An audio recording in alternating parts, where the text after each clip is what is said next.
let's get real and honest. Since 2011, they've went to 5 Super Bowls, 3 conference championships that they lost. Are you kidding me? Like, do we care about winning the draft or do we care about winning games and Super Bowls? Because if you care about winning the draft and how everybody grades you and all these analysts who come out here and go, oh, man, give them an A+, B-, whatever that nonsense is, Bill Belichick cares about winning Super Bowls. And guess what? He has. If you look at last year, it's an anomaly. Half his defensive leaders opted out because of COVID, man. Like, you lost Tom Brady to the Tampa Bay Buccaneers. You came in with Cam Newton. He got COVID midway through the season. There was no rhythm. And now you're going to criticize it? Like, what are you kidding me right now? You're criticizing the greatest run in NFL history because of the draft. I can't stand how much attention the draft gets, right? There are no winners and losers in the draft, folks. There's winning on the field on Sundays and Super Bowls. Robert Kraft has had the best of that, and now he's complaining. Totally disagree with what Kraft is saying on this. Okay, I'm all in. Bart Scott, what do you think? Man.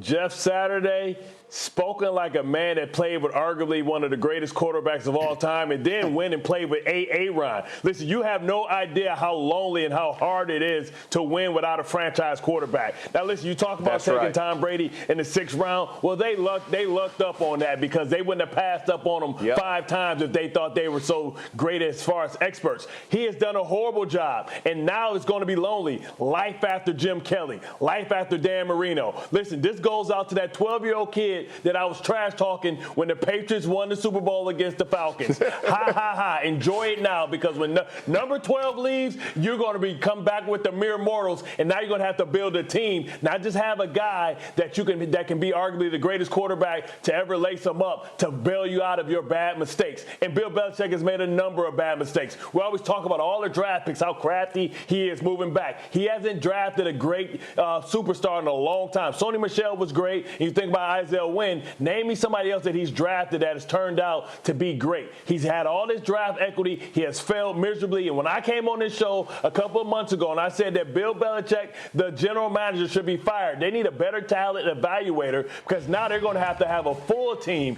They're not going to have number 12 to bail them out because he's going to take less money. They got to learn how to build, and they'll go out and get a quarterback, but who knows if he's going to be a bum or not. Like I said, I played with the Cleo Lemons. I played with the Kyle Bowlers, the Troy Smiths. Welcome to that side, New England. That's where you're at right now. Wow. Okay.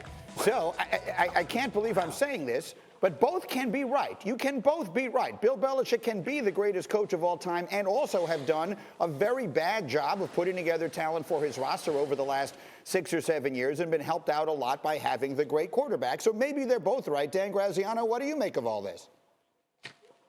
Well, I kind of think they're both a little bit wrong because I think they're kind of on the extreme ends of this, right? Because, Jeff Saturday, you can say that they had the great run and they've had the great run and all this, and you can also say that the roster the last couple of years has not been what it should be, what it's been expected to be because they didn't do as well in the draft as they may have done earlier in Belichick's tenure. And in terms of Bart Scott, look, they just went 7-9. They didn't go 1-15. All those opt-outs are coming back.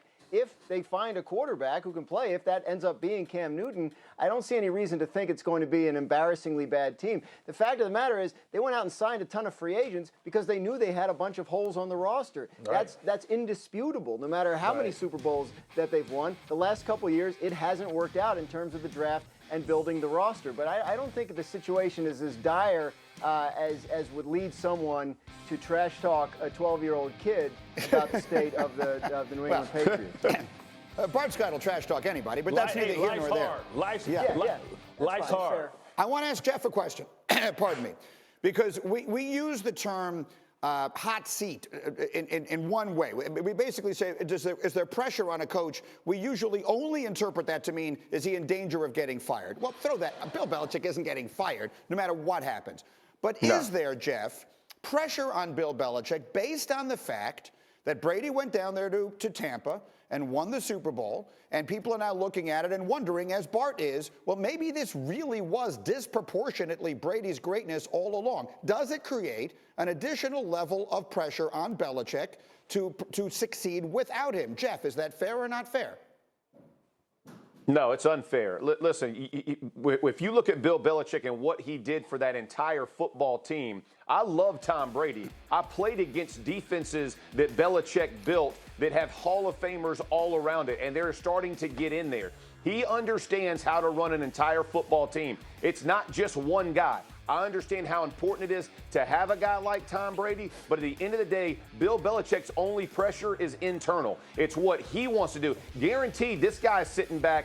He wants to get back to where he was. He understands Tom Brady left. He understands the conversation's happening. He understands where he sits. But as far as getting fired or getting questioned about what Tom Brady was in the program or in the organization and wasn't, Bill Belichick is completely comfortable in what he's done. You don't have that type of consistency just because of one player. It helps. It is not the end-all, be-all. Yes, you do. Because I played with two that don't have nearly as many Super Bowl rings, so you can't just attribute it to one guy.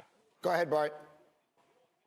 Yes, you can. Look how many holes that Peyton Manning filled for you guys. You guys were not a great roster. You guys had some good players, but you guys weren't loaded with a bunch of talent. You guys had a guy who can overcome the X's and O's, a guy that was the smartest man that I've ever played against, and he can always get his team in the best possible position. And that's what Tom Brady was. Tom Brady was a guy that not only took less money, you see what he's doing down in Tampa. He's building a culture, right? He's building a culture, much like Amendola said, right?